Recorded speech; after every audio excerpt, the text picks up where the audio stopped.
Alright guys, Rich Hottinger, Chef Transformations. Today I'm going to walk you through how to make keto shepherd's pie, low carb, super high fat, super keto, guilt-free eating. Alright, let's get into it. Alright, so as always, let's talk about what we're going to need to put this dish together. And it looks like a lot of stuff, but you probably have some of this stuff at the house already. But anyway, let me go through all the ingredients. So obviously we're going to need cauliflower for the mash part, the cauliflower mash part in place of the potatoes.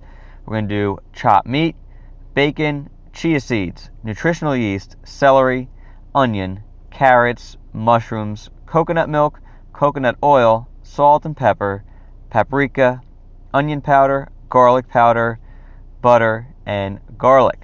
Alright, so just to touch on a few of these ingredients, I always like to put in here a few health tips when you're buying the food that you're going to be preparing.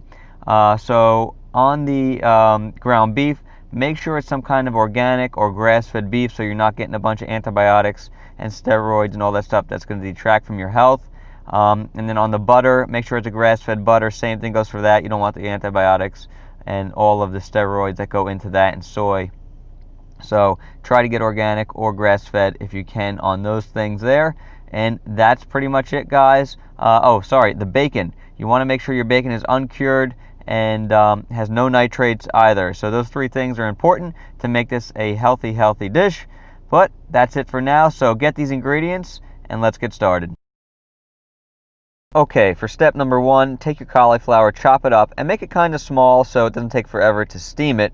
Once you get done with that, go ahead, stick it in the pot, cover it up, and steam it until it gets nice and soft so it's easily mashable.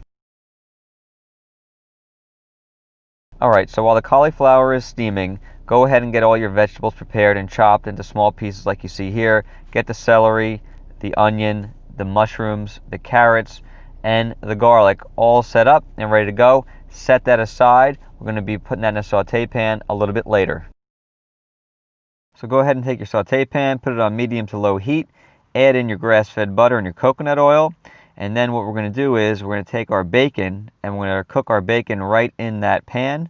Then we're going to wait for it to get good and crunchy as you see here, and then the final product should look something like this. So later on you can crunch that up and we're going to use that on top. Alright guys, so in that same pan that you were doing the bacon in, there's going to be all that butter and the bacon grease and the coconut oil in there. Do not get rid of that. This is where a lot of the flavor is going to come from this dish. We're going to take all of our diced up vegetables and we're going to saute those right in all those fats, and this is going to give it a nice flavor, and then we're going to move on to the next step. Alright, so while that's all sauteing, go ahead and get your meat prepared for this dish. And what you're going to need here is your black pepper, your salt, the chia seeds, nutritional yeast, and of course your organic grass-fed beef. You're going to mix all these ingredients in together. You're only going to use about 2 tablespoons of chia seeds, a few pinches of salt, pepper to taste, and about a tablespoon or 2 of nutritional yeast. And then you're going to mix that all together. And then when that's done, put that right into the pan with the vegetables that's sauteing. So put that right in the fat so it picks up all the flavor of the fat and the coconut oil, the butter, the bacon, and obviously the beef will have its own flavor as well. Alright, so let that beef cook and let's get started on the cauliflower mash, or your potato substitute part of this.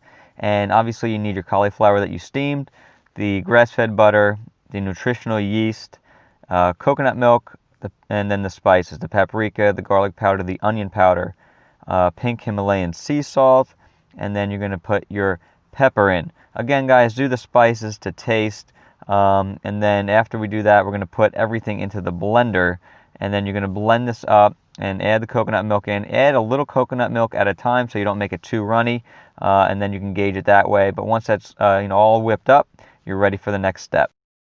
Alright guys, so let's start putting this thing together. So what you're going to do is take that ground beef and the vegetables that you've been sauteing and all the fats with all that good flavor, and then you're going to put that along the bottom of your casserole dish as the level number 1.